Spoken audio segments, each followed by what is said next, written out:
Numerical जो है देखते हैं। एक जैसे न्यूमेरिकल है, एक प्रॉब्लम है, ये कह रहा है कि if the distance between the centre of two bodies, if the distance between centre of two bodies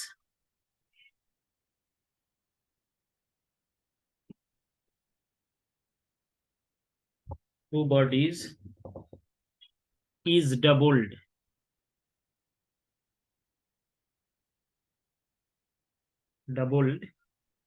then how the force of attraction, then how the force of attraction between them will change, between them will change,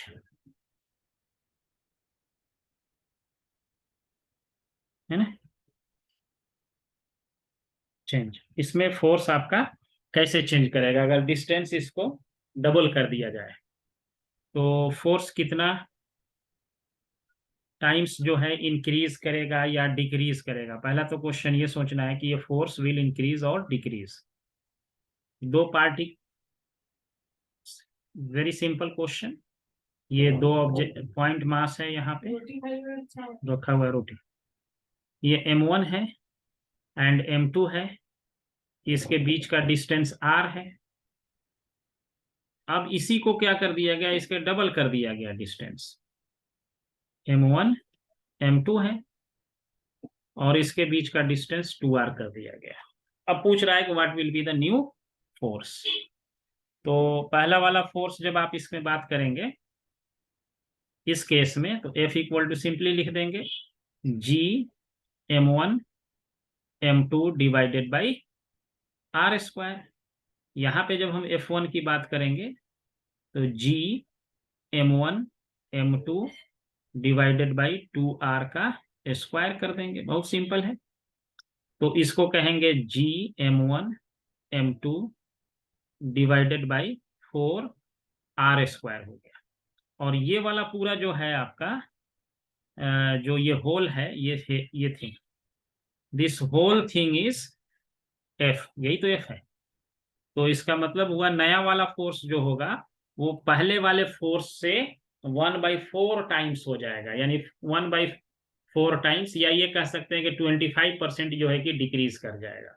distance double करेंगे तो force हमारा जो है 4 times decrease कर जाएगा। एक इसी तरीके का एक और क्वेश्चन आपसे देते हैं। एक क्वेश्चन है, ये खुद बनाना है। प्रॉब्लम नंबर सेकंड, ये कह रहा है if the distance between the center of two object, if the distance between centers of two objects is increased by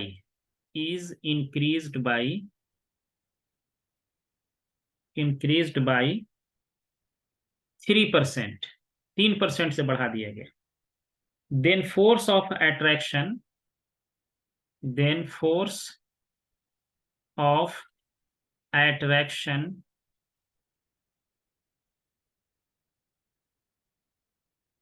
between them will be, between them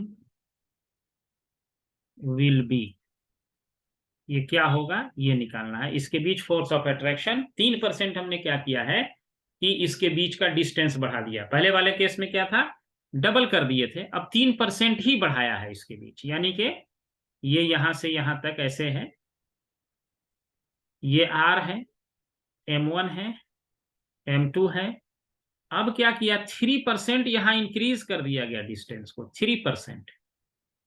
same M1 M2 है, 3% से जब अब इस R को आप बढ़ाएंगे तो नया वाला R कितना हो जाएगा, R plus R multiplied by 3% means 3/100।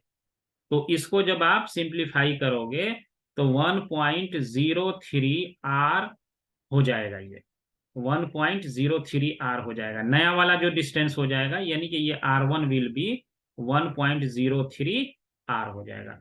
अब इसको जरा आप सॉल्व करके बताओ, ये नया वाला फोर्स यहाँ जो होगा, ये वाला वैल्यू F1 जो है, इस यहाँ अगर F लग रहा है फोर्स, तो इस दोनों में क्या रिलेशन है, जैसा हमने पहले ऊपर बताया है। तो आप मुझे ये बताइए कि how F1 is related with this F। बनाओ जरा। F1 जो हो जाएगा, ये हो जाएगा, कितना आ रहा है सॉल्व करने पर, F बाई 1.06, यही ना। हाँ। ओके, यानी कि ये पॉइंट, इसका मतलब हुआ कि रिड्यूस कर जाएगा 6% से, डिक्रीज कर जाएगा, डिक्रीजेस बाई 6%। ओके, 6% से डिक्रीज कर जाएगा। एक क्वेश्चन और देखिए, नीचे है इसलिए डिक्रीज हुआ, अगर ये ऊपर रहता तो ये इंक्रीज कर जाता। ये नेक्स्ट क्वेश्चन देखिए, इसमें है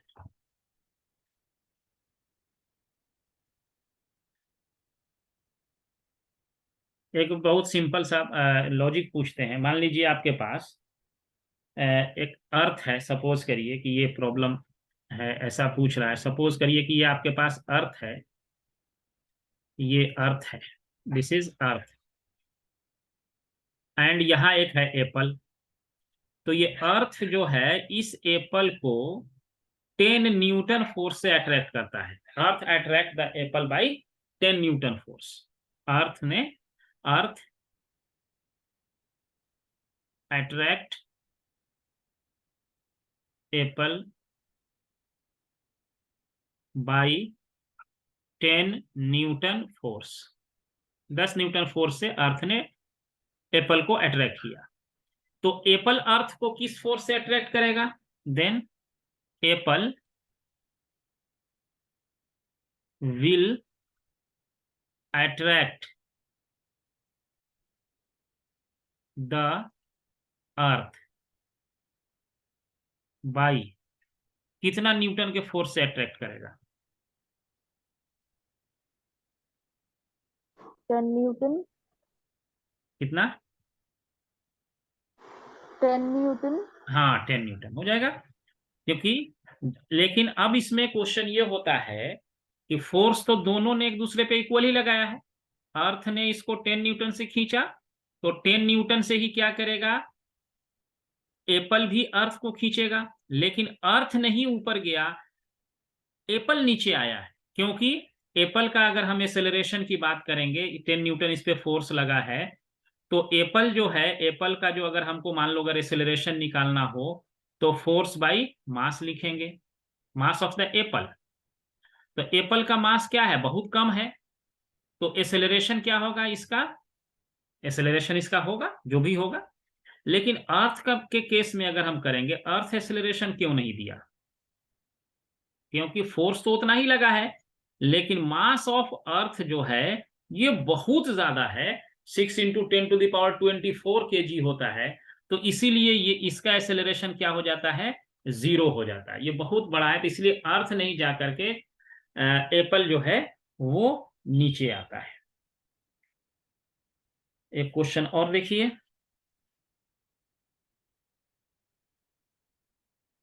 एक क्वेश्चन है कि आपको ये कह रहा है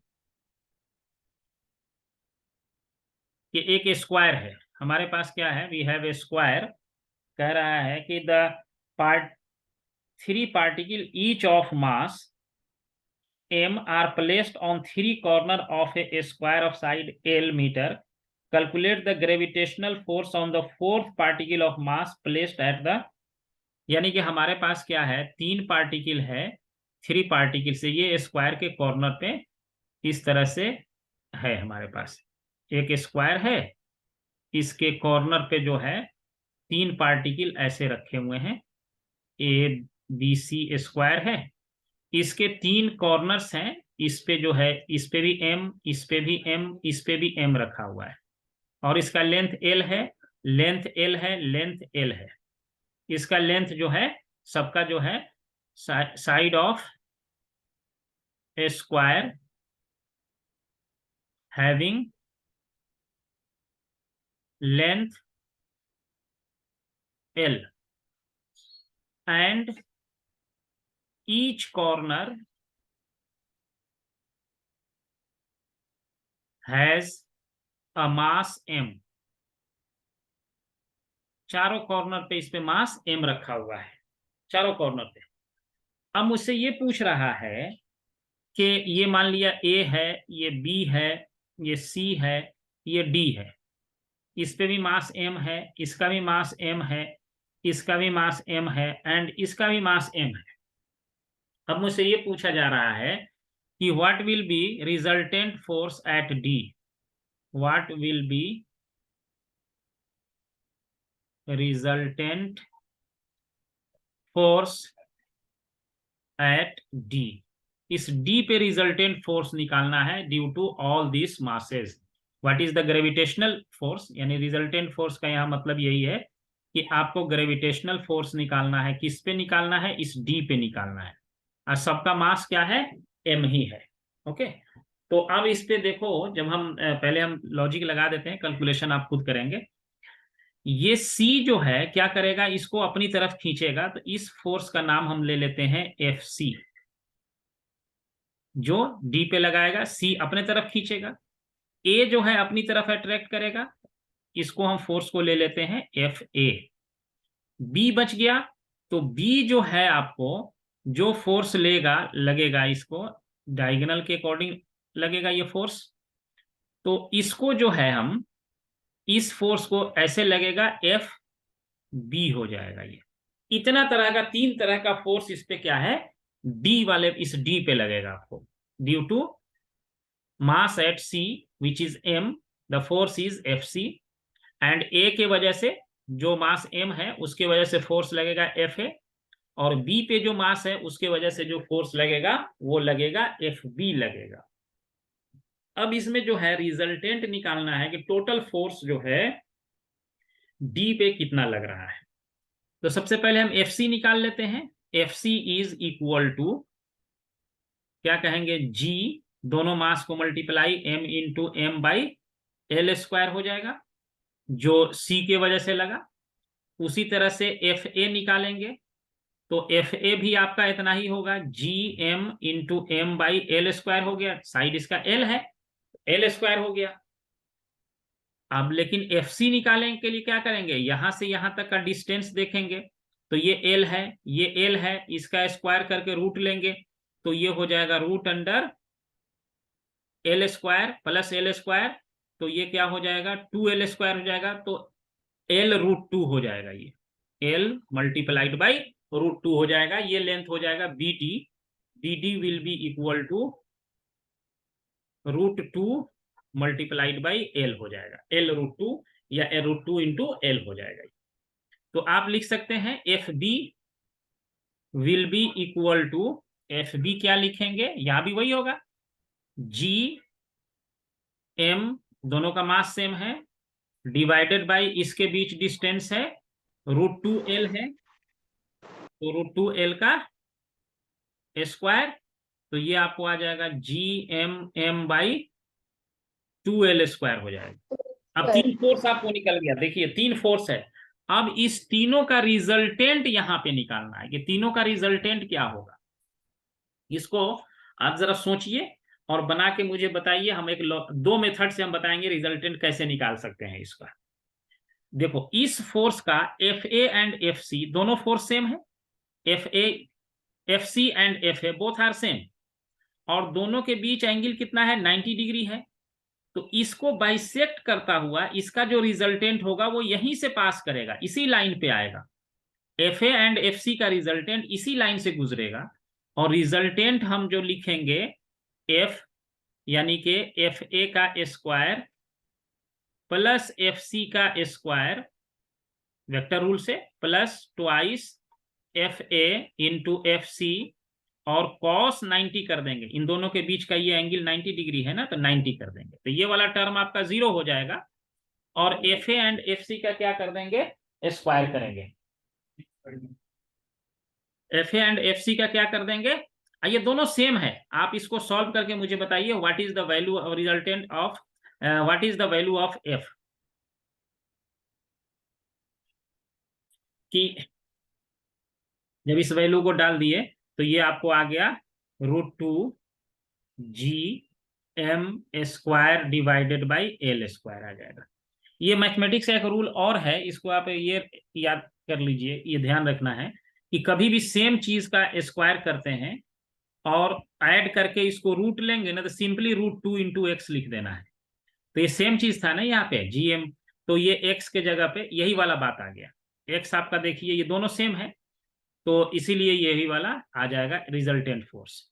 अब इस रिजल्टेंट फोर्स को देखना है कि ये रिजल्टेंट फोर्स किसका है, F A and F C का है। जिधर जा रहा है उधर ही एफ बी जा रहा है, तो इस दोनों का डायरेक्शन क्या हो गया, सेम हो गया।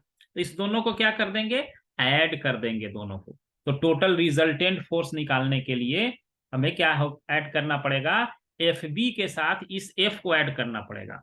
सो रिजल्टेंट फोर्स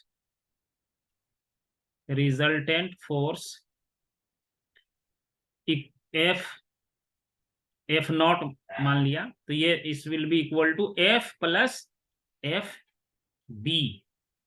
एंड एफ अभी निकाले सॉल्व करके कि वो आपका एफ जो आया वो कितना आया, F is equal to √2 GM² by L square.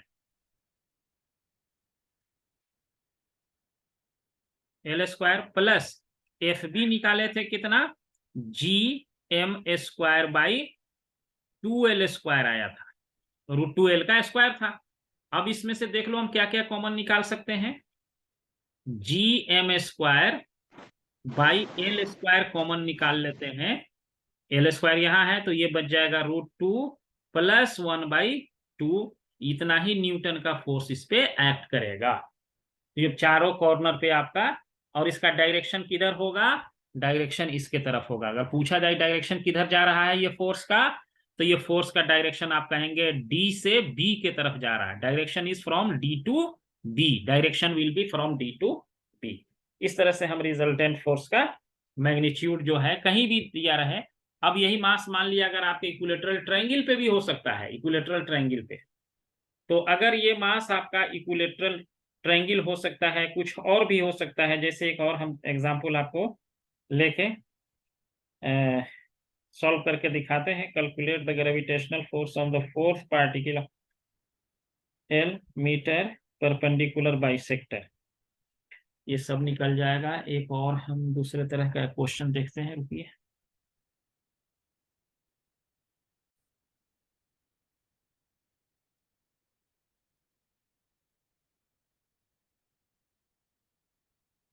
समझे, यानी वेट है मैन का, कहाँ पे है, यहाँ पे है, 50 kg है, सरफेस पे है। और जब यही आदमी सेंटर पे चला जाएगा तो इसका वेट कितना होगा। इसके लिए ये सरफेस के ऊपर जब जाते हैं तो ये वाला रिलेशन यूज करते हैं, G = G0 1 - 2h/r। h is the height above the earth surface. Earth surface से जब आप ऊपर जाते हैं तो वहां वाला हाइट को, ये h ऊपर जाते हैं तो ऐसे है हाइट, तो ये वाला रिलेशन है। h नीचे जाते हैं तो ये वाला आएगा। बताइए कितना होगा बेटा।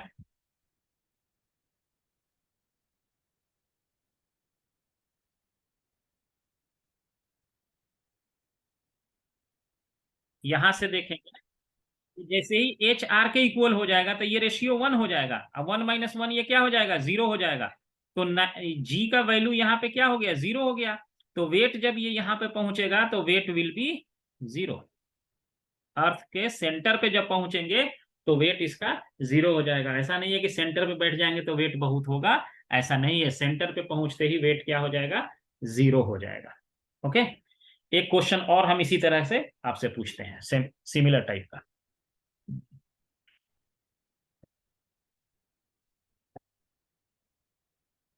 प्रॉब्लम ये है कि प्रॉब्लम ये कह रहा है at what height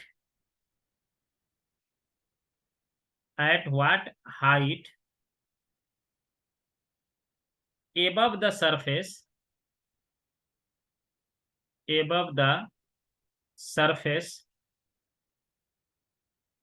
of the earth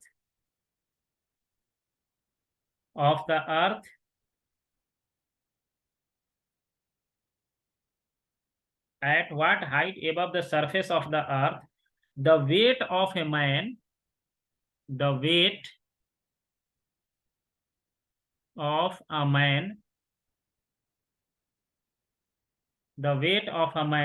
will be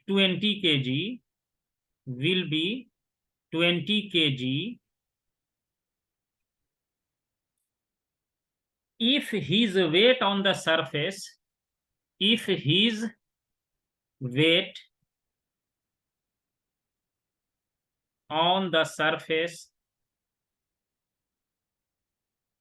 is 80 kg। 80 kg दे रखा है। यानी ये इस तरीके की बात है कि ये अर्थ के सरफेस पे यहाँ पे मैन है तो ये 80 kg है। अब यहाँ से कितना ऊपर ले जाया गया कि इसका वेट यहाँ आके 20 kg हो जा रहा है, ये बताना है। तो आपका जो फॉर्मूला यूज होगा G equal to G0 1-2h/r, ये इसमें आपको सॉल्व करना है। इसको सॉल्व करके बताइए कि ये h कितना होगा, ये r कितना होता है। ये r का वैल्यू आपको होता है 6400 kilometre. Radius of the earth is 6400 kilometre. इसको आप सॉल्व करके बताइए। इसमें अगर हम m से मल्टीप्लाई कर दें, मास तो वही रहता है, ये भी मास वही रहता है, तो ये क्या हो जाएगा, वेट हो जाएगा ना इसका, ये भी वेट हो जाएगा। तो ये m से m क्या है, हटा दिया गया है, यहाँ पे बात एक ही है। तो मतलब अब इसको अगर हम मेजर करें, ये जो ये हमारा जो वेट जो है m इंटू जी है, m इंटू जी है, तो यहाँ हो रहा है 20 kg, 20 हो जा रहा है, और ये है 80 है, और ये है 1-2h/r है। इसको सॉल्व करना है। तो इससे ये कट गया, तो यहां से कितना आएगा हमारे पास, यहां हम लिख देते हैं इसको, ये 2 से 1 बार में और 2 से ये 4 बार में, तो ये हो जाएगा 1/4 1/4 0.2 1/4, एक मिनट रुको, 1/4 और कितना हो जाएगा 1-2h/r हो जाएगा, यही ना रहेगा। ये 4 को इधर भेज दिए तो 1/4 हो गया। अब इसको इधर ले आओ, इसको इधर ले जाओ, तो 2h/r इक्वल टू 1 - 1/4, तो ये हो जाएगा 3/4। अब इसको जब हम इसको सॉल्व करेंगे तो ये कितना हो जाएगा, इस रिलेशन से हम इसको क्या लिख सकते हैं, देखो तो r, इधर h का वैल्यू निकालना है, तो h will be equal to r into 3/4 divided by 2 हो जाएगा, ये होगा ना। ये r जाके इधर मल्टीप्लाई हो गया, और ये आपका क्या हो गया। अब इससे जो है r का वैल्यू हम जानते हैं कि कितना होता है, 6400 किलोमीटर है। तो इसको हम डालेंगे तो यहां से हमको h का वैल्यू जो है, जो भी होगा वो निकल के आ जाएगा।